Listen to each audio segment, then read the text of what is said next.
Okay. Whew. All right.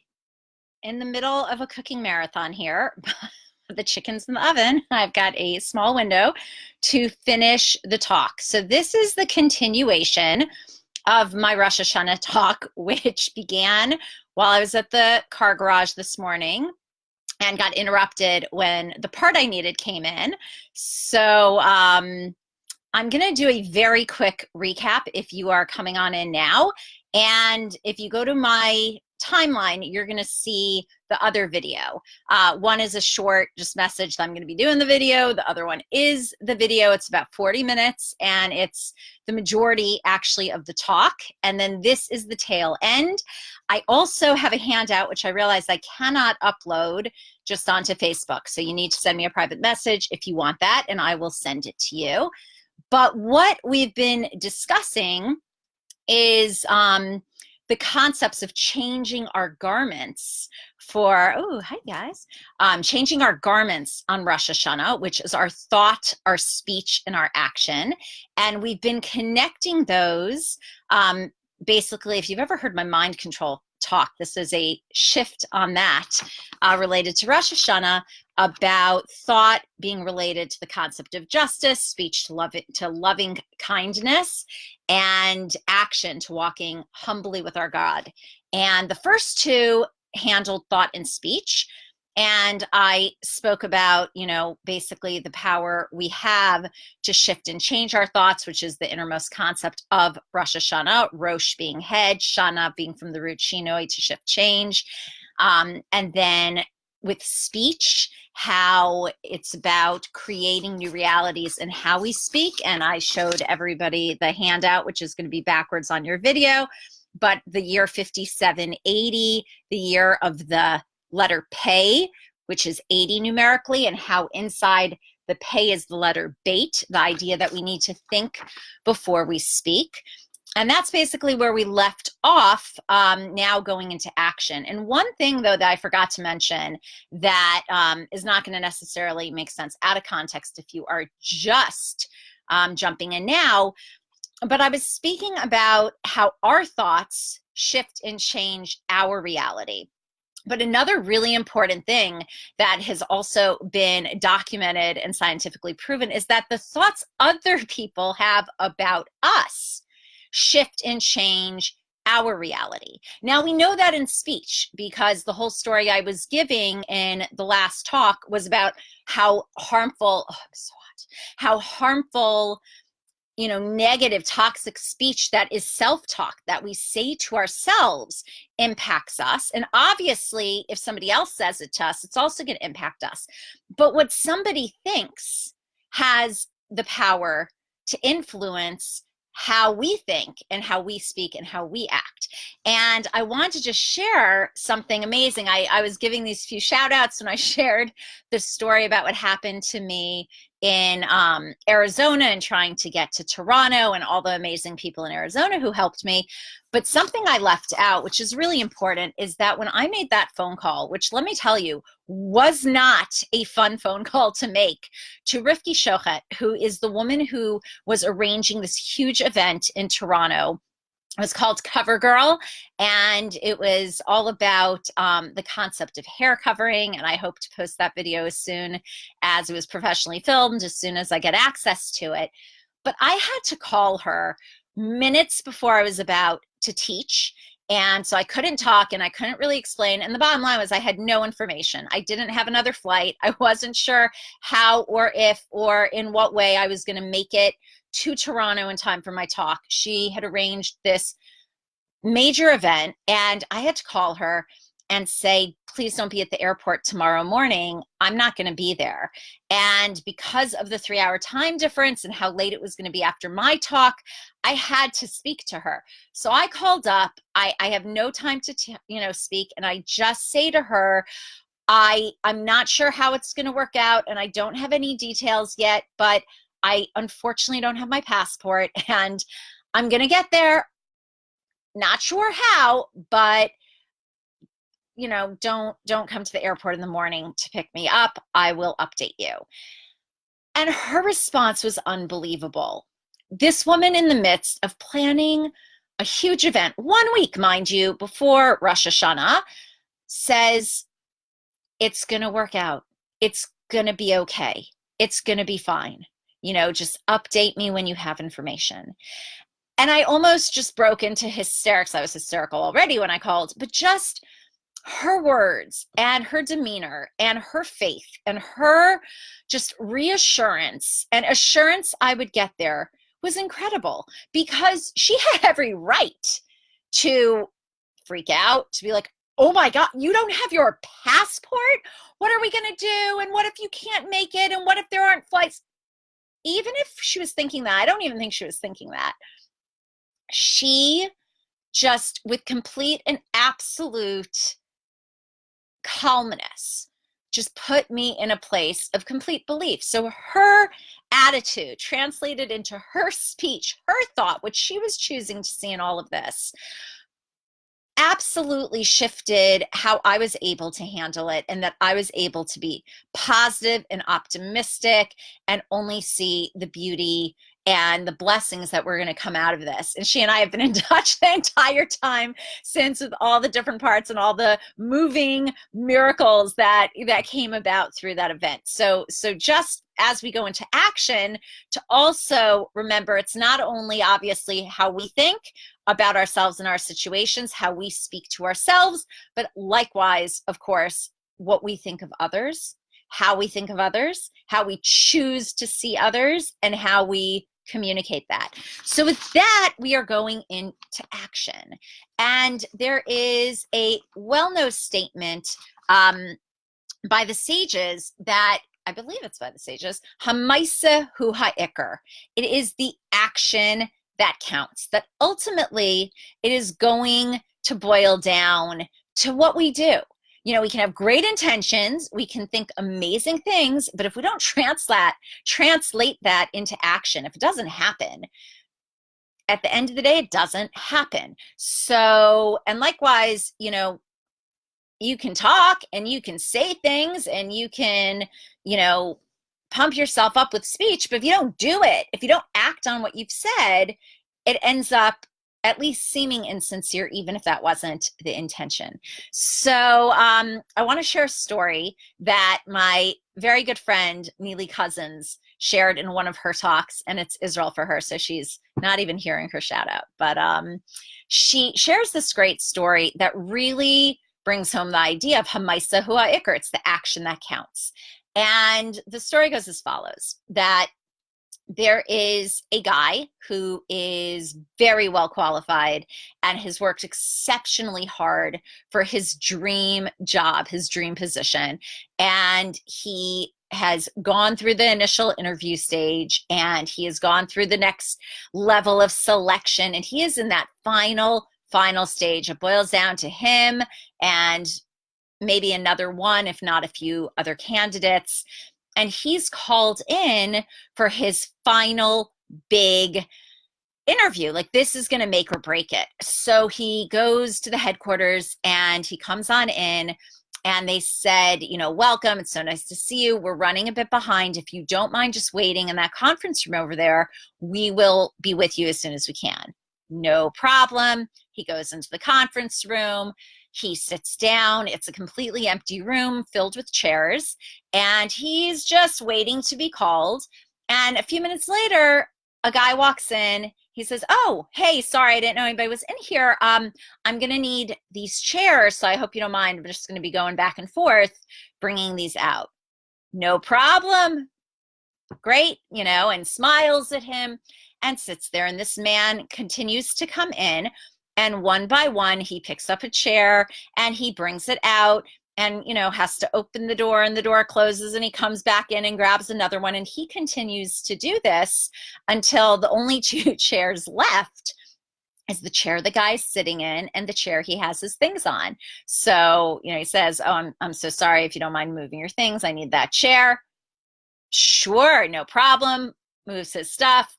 The guy takes the chair, comes back, and he says, I'm sorry, I'm going to have to ask you for the chair you're sitting on. Oh, of course, gets up, takes that final chair. At this point, the man comes back in and he says, thank you so much for coming in, but I don't think you're the right person for the position.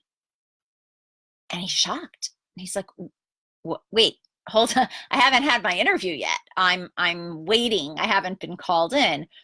And the man goes, no, you did just have your interview. That was your interview. And introduces himself as the CEO of the company. It's the action that counts. You can be qualified. You can have this incredible resume.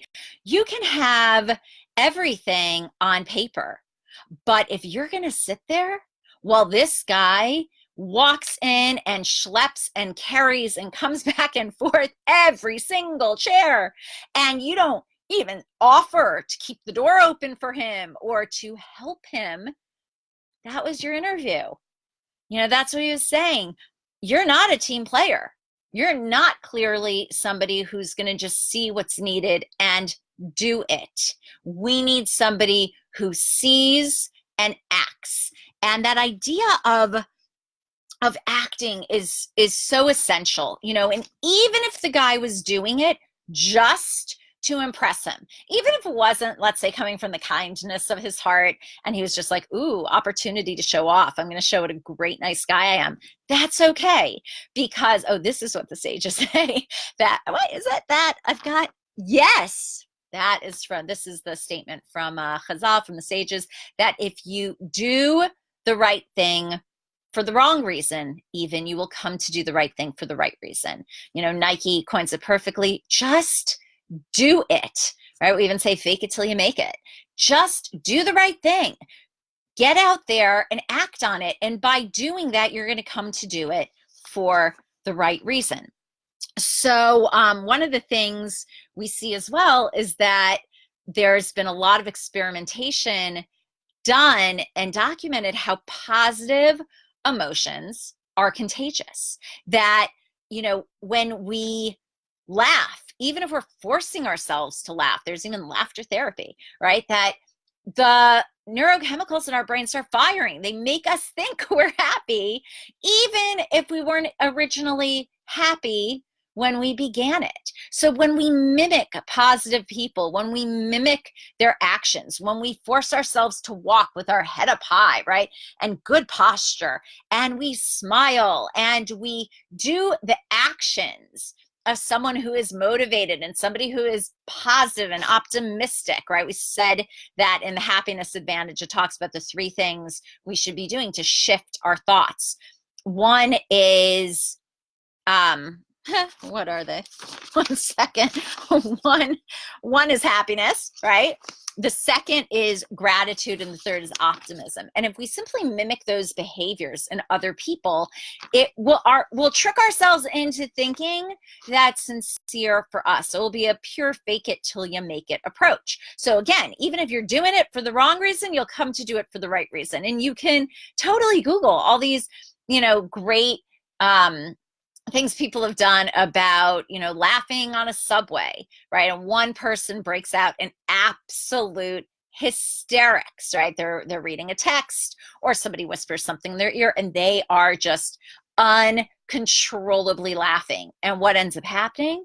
Give it a few minutes, and the entire subway, not the whole subway, the car, whatever you call it, is laughing. It's contagious. We see that and we mimic it, and it happens to us, right? Why do you think they have laugh tracks in any show? Because when we hear laughter, we repeat it. We laugh. So, there's also a psychologist at UC Santa Barbara, Shelley Gamble, and she says something really, really interesting and powerful, that when you respond to somebody else, always be active. That a passive response is actually as damaging as a negative one. We would think, okay, passive is almost neutral. It's not. When somebody is excited and they share something with you and you are just passive in your response, like, oh my gosh, guess what? I got the job. Oh, that's nice. Oh, that's great. That is such a killjoy. It's right on up there with, really?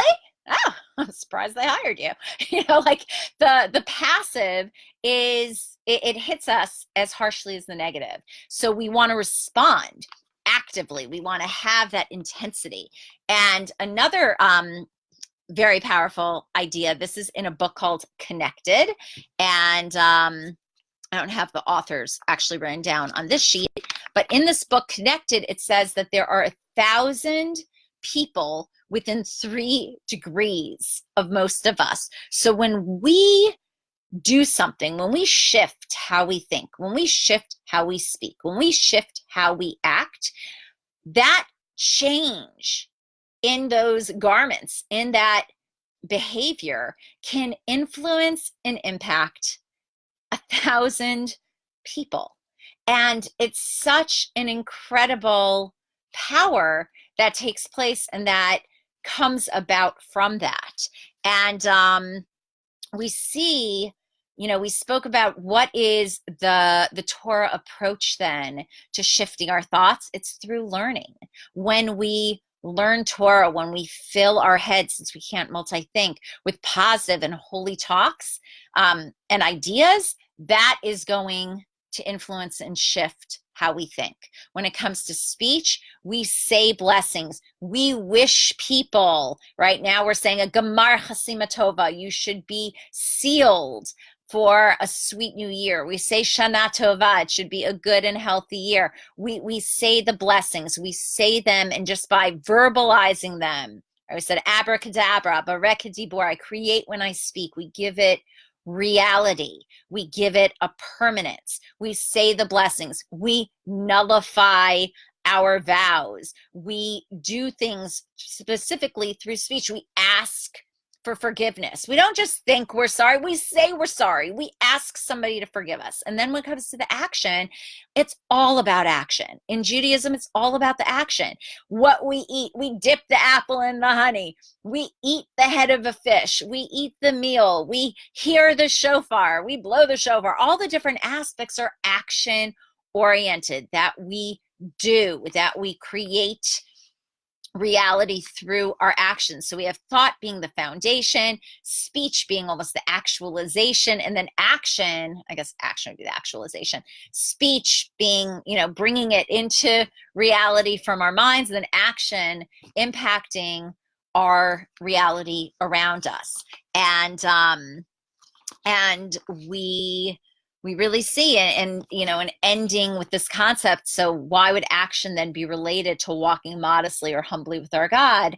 So there's a great statement that humility is not thinking less of yourself, but thinking of yourself less. And that when we do for others, when we think about others, when we speak about others, when we have those positive interactions, and we have that love and kindness in the way we interact with our immediate surroundings and the world around us, that's when we shift reality. So to just really end with this blessing, as we are at the beginning of the year 5780, Tough Shin Pei, the year of the Peh, of the mouth, of communication, of verbalization, of bringing in that reality. We said Tehi Shana Pei, that it should also be Tehi Shinui Pei. It should be a healthy, positive shift and change in how we speak to ourselves, how we speak to others. And if it's through our speech that changes our thought and impacts our action, or wherever we want to begin in the process, it should be healthy, and it should be healing, and it should be positive. And that's why we started with saying that Rosh Hashana is when humanity is created, with Adam and Chava, Adam and Eve, and that miscommunication is the first problem that takes place in our world, and therefore we need to heal it through proper communication, which is why we see very beautifully enough that when we ask and hope and beg to be just taken out of, the limited exile, and we ask for Mashiach, that the word Mashiach is the same word as Messiah, which is a communicator. So we should be just blessed with all good things in this coming year, and to be able to really rectify our thought, our speech, and our action, and in all ways and in just the healthiest of ways. So thank you guys for listening to my part 2. Again, part 1 is on my timeline. I'm going to see if I can also download them. PM me if you want the handout. And I'm also going to still be doing probably actually right now my my weekly short talk on the Torah portion. So thanks for tuning in. All right. Take care and good Shabbos. And Shana Tova. It should be a good, healthy, happy year.